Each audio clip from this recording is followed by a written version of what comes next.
Hi! In front of me is Hotwav T5 Pro, and today I would like to show you how you can connect it to printer. First of all, go into Devices Settings and tap on Connected Devices right away. Now select Connection Preferences, click on Printing, and default print service. Now wait. Your device is now searching for a printer. When it finds one, it will connect to it right away. If you wish to use a different service, disable this one first, thanks to this switcher.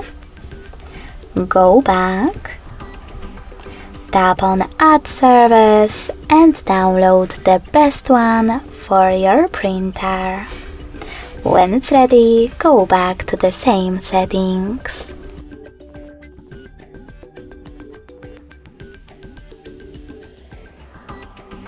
Lastly, tap on your new service and wait as well. Thanks so much for watching. If you enjoyed this video, smash that like button, comment and subscribe. Bye!